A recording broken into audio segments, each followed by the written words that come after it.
Today, I will be talking about how we can interface qubit with classical systems. With classical, I mean systems which are non-quantum, so not exploiting quantum effects. In order to understand how we do it, let's look at how a real-life quantum computer looks like. Basically, there is the quantum processor, where the qubits are, and you've seen implementation of qubits for a quantum processor in other videos. In order to control these qubits, you need an electronic interface to drive the operation of the qubits.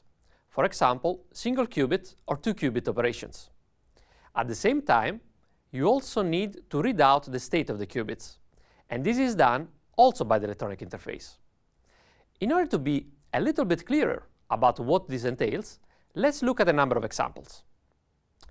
For example, let's assume we have a qubit implemented as a spin qubit using a single electron, and you would like to rotate this qubit. What you need to do is generate a magnetic field which can interact with the magnetic dipole of the electron. To do that, we can think of putting a wire next to the qubit and let a current flow through the wire so that the magnetic field is generated that can interact with the electron. To do that, we need to generate a certain microwave pulse with a certain amplitude and duration at a frequency tuned to the resonance of the electron, so that the qubit can rotate as we want. Now, the amplitude and the shape of this pulse will determine how the qubit exactly rotates. So you can see, by applying a purely electrical signal, we can apply a single qubit rotation in the quantum processor. So that's an example of control. Let's look now at an example for the readout. Again, let's talk about the spin qubit using a single electron. This time, we want to read the magnetic dipole of a single electron. That is very difficult. So what people do is that they make sure that the information in the magnetic domain is translated into information about the position of the electrons. So by appropriately timing the quantum processor, we can make sure that, depending on the quantum state, the qubit moves to a different position or not. That change in position can be sensed by charge sensor next to the qubit. Now, how do we read this charge sensor? Basically, we read the charge sensor by reading its resistance. The main idea is to connect an electrical circuit to such resistor to read its value. Here is a typical example of what is used in a typical setup. You connect the charge sensor to a coaxial line, and you inject power at the precise frequency in that coaxial line. If the resistance has a certain defined value, this power will be absorbed by the charge sensor. Otherwise, if the resistance is different, this power will be reflected back and detected by a low noise amplifier. So what we see here is that a quantum phenomenon, the state of the qubit, is completely translated to an electrical signal that can be read out by using classical electrical circuits. So all of this is embedded in such electronic interface that you see here in the Wool system. But how does this look in real life? If you come to one of our labs at QTech, you will see something like this. We have a big refrigerator, this big cylinder hanging from the ceiling, 2 meters tall.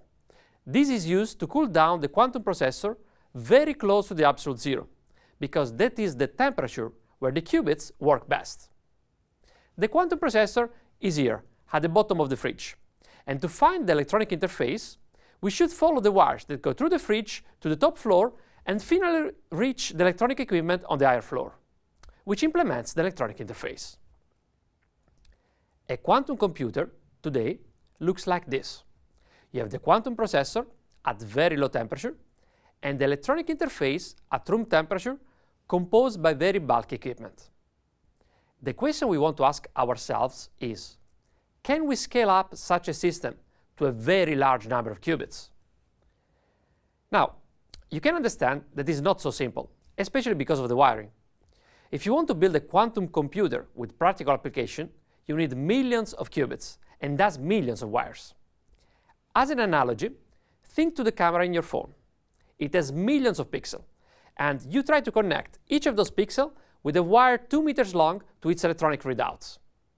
This is not something we do today because it's not very practical. The same is true for a quantum computer. This approach here is not practical. So, a much better solution is to build electronics on purpose for this application, tailor-make it, and bring such electronics also at very low temperature, that we can connect to a very large quantum processor, so that we can build a scalable quantum computer. Our approach is to bring the electronics very close to the quantum processor. Here you see the quantum processor cooled to a temperature between 20 and 100 millikelvin, and the electronics placed very close to it. So on the top part of the figure, you see the electronics that we use to read out. So you see some amplification, some frequency tau conversion, and then you need to convert these analog signals to the digital domain through analog to digital converters, or ADCs. These digital signals are processed by the digital control unit, which determines what to do with these readout states and decides what to feed back into the quantum processor. That's done with the digital to analog converters, which brings back the signal to the analog domain, eventually up-converting and amplifying it back into the quantum processor.